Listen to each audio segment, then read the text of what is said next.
N'hésitez pas à me dire en commentaire, comme je l'ai dit, vu que je n'ai jamais joué au jeu, comment ça se passe le début du premier jeu. Ça se passe comme ça aussi? Oh, c'est chaud!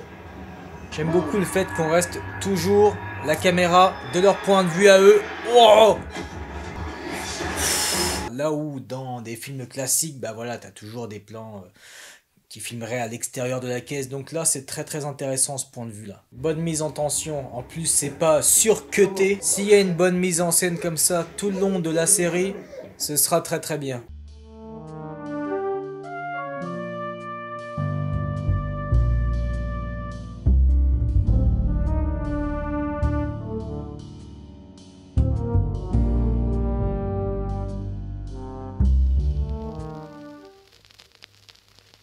Bien le bonjour, on se retrouve aujourd'hui pour une petite vidéo réaction concernant The Last of Us épisode 1. Alors je vous le dis, moi le jeu vidéo, je n'y ai jamais joué, je ne connais pas, je connais les grandes lignes. Bon, je connais aussi le twist, le fameux twist qui se passe dans le second jeu. Sinon, à part ça, à part le nom, Neil Druckmann, je sais qu'il a écrit tous les scénarios si j'ai bien compris. Il est co-showrunner avec Craig Mazin, corrigez-moi si je me trompe. Donc Craig Mazin, alors lui par contre, son taf qu'il avait fait sur Tchernobyl, très très bon. Voilà, une série HBO, forcément que ça me chauffe plutôt bien. Mais voilà, on verra. Si ça me botte, je ferai toutes les vidéos réactions, sinon on se contentera de celle-là. Et également, je vais vous demander si vous avez joué au jeu. N'hésitez pas à commenter, à mettre vos avis en commentaire, parce que j'imagine qu'il va y en avoir, parce qu'il y aura des différences, c'est obligé, voilà, une adaptation, d'autant plus que, bon, apparemment, ils ont pris certaines libertés, enfin, Neil Druckmann a étendu un peu plus le lore, si j'ai bien compris, donc deux, trois petites choses que j'ai cru entendre, qui ne sont pas dans le jeu, et d'autres qui étaient dans le jeu et qui ne seront pas dans cette série, donc voilà, si vous avez des avis, voilà, comme ça vous m'apprendrez des choses, hein, les différences par rapport au jeu. N'hésitez pas à les mettre en commentaire. Voilà. Allez, assez parlé, on se lance direct, c'est parti. Ça fait bien direct déjà fin des années 60 hein, au niveau de l'étalonnage, la photographie, en plus des vêtements bien entendu. Mais là, bon taf hein, sur la photographie. Ouais, c'est exactement ça. Est-ce que c'était comme ça dans le jeu aussi? Parce que ça, c'est une bonne base hein, de prendre quelque chose voilà, qui existe vraiment. Et déjà, ce prologue, vraiment excellent, en tout point de vue. Marrant, le générique, ça fait penser un peu à voilà, générique de Game of Thrones, mais en version bactéries, champignons. Mais c'est intéressant. Gustavo Santaolalla, c'est lui qui fait la composition musicale. C'était lui, je crois, qui compose pour le jeu. Et si je dis pas de bêtises, il avait jamais composé pour un jeu, à part pour The Last of Us. Très très bon Santaolalla. Moi je l'avais découvert dans 21 grammes. Et surtout, dans Brokeback Mountain, il a fait une excellente composition musicale. Il avait d'ailleurs remporté l'Oscar. Est-ce qu'il a repris certaines de ses compos des jeux pour le remettre là-dedans, ou est-ce que c'est carrément il a refait un nouveau travail pour cette série? Ça fait une belle photographie avec le rideau. C'est pas la fille de Tandy Newton, la gamine qui avait joué aussi dans Dumbo? Si, c'est elle. Oui, parce que moi le casting, je ne sais pas qui joue dedans, à part Pedro Pascal et Bella Ramsey et Anna Torv. Sinon le reste, casting, je ne sais pas qui joue dedans.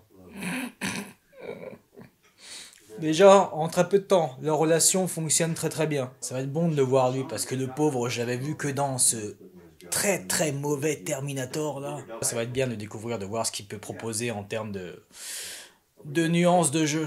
Qu'est-ce que tu vas faire ma gamine?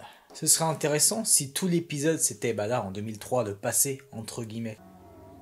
Intéressant derrière là. Excellente cette phrase. Pauvre mamie. C'est bien que le focus ne soit pas fait sur elle. Oh, et ça fait quand même flipper. Ouah, c'est inquiétant. Et j'aime beaucoup cette mise en scène. Hein. Comme tout à l'heure avec les camions de pompiers et de flics. Hein. Et jusque là, la mise en scène hein, et la photographie, bien.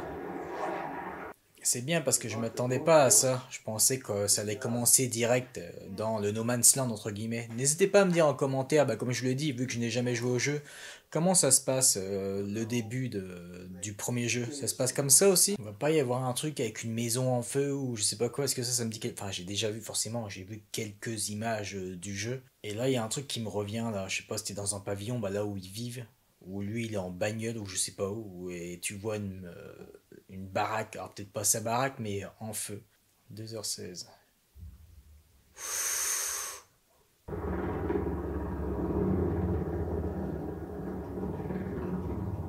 Très très bien encore, bah forcément, et c'est logique, tu restes de son point de vue à elle dans la baraque, voilà, où on ne fait pas des gros plans, par exemple sur l'extérieur, avec des hélicos, etc., ou des explosions, je sais pas ce qui se passe, mais voilà, c'est très bien de rester à chaque fois focus sur le point de vue, bah voilà, comme ce qui pourrait se passer vraiment dans la vie, bah comme la mort de Marva pour Andor, voilà.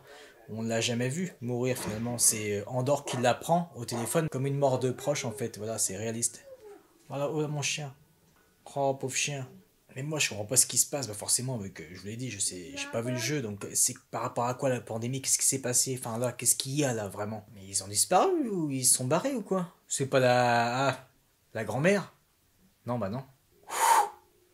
Oh, c'est chaud d'axe là. Ouais, donc ouais, c'était bien là. Oh, c'est chaud.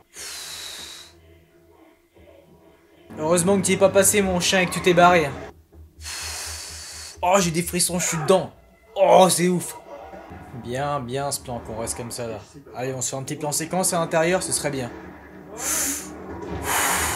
Bien, très très bien faire. Ça devait être ça que j'ai vu, je pense. Une baraque en feu. Ah, c'est chaud, mais dans ces cas-là, t'as même pas envie de t'arrêter. Ouais, non mais. C'est malheureux, hein, mais là, tu comprends, Joël. Surtout quand t'as ta gamine derrière avec toi. Même si, bon, je pense qu'il y en a certains qui comprennent pas, et c'est logique, hein, voilà. Après, chacun réagit à sa manière. Hein. Dans ce genre de cas, tu sais pas comment tu réagirais sur le coup. Ouais, bah ouais, tu m'étonnes, ça bouchonne de. Ouh. Ça va, on n'est pas dans ces clichés des films qu'on a vus à chaque fois. Ah, je suis sur la réserve, et plus beaucoup d'essence. Stylé. Oh, c'est chaud. Pourtant, moi, tout ce qui est, voilà, les films catastrophes ou les films avec les zombies, ça ne m'intéresse pas du tout. Mais là, par contre, très très intéressant comment c'est amené, comment c'est filmé. Là, bas t'as vraiment ce côté réaliste qui n'en fait pas des caisses, je trouve. Pour l'instant, en tout cas. J'aime beaucoup le fait qu'on reste toujours la caméra de leur point de vue à eux. Wow. Là où dans des films classiques, bah voilà, t'as toujours des plans qui filmerait à l'extérieur de la caisse. Donc là, c'est très très intéressant ce point de vue-là. Bonne mise en tension. En plus, c'est pas surcuté. S'il y a une bonne mise en scène comme ça tout le long de la série, ce sera très très bien. Oh là là. À chaque fois, il se relève là, comme la grand-mère, il se relève direct. Oh. Ah oui. Oh là, c'est quoi ton ordre que t'as eu, toi? Ah, la gamine. Ah, c'est horrible. Très bon jeu, hein. Très très bon jeu, hein, la gamine. Ah, il me fout des frissons. Boston, fou. Ah ouais. Belle photographie, là, sur ce plan. Il est intéressant, je trouve, l'étalonnage et la photographie. Je m'attendais à ce que ce soit encore plus désaturé, bah, comme on le voit de plus en plus souvent. Pas mal, hein.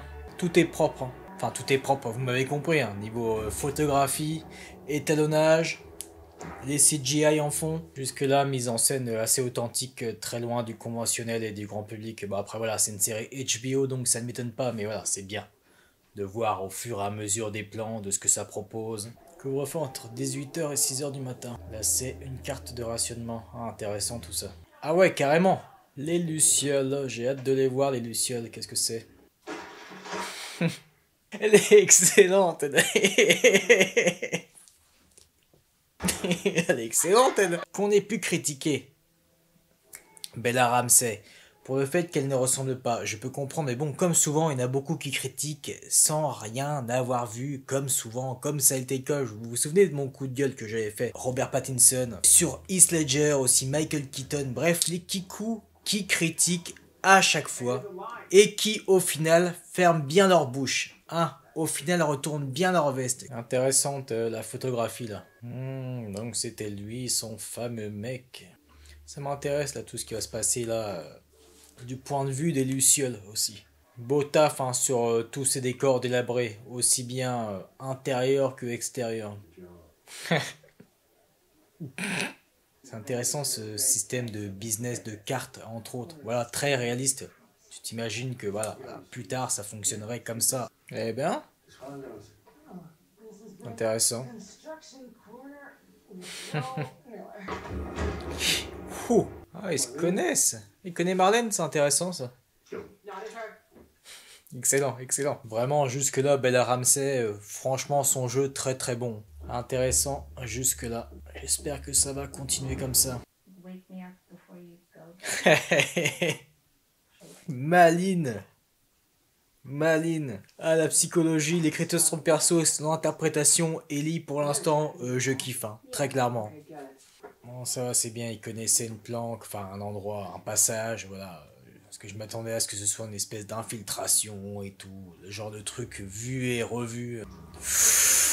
Oh, oh, oh, oh, oh, oh. Ah bah ça va, c'est l'autre.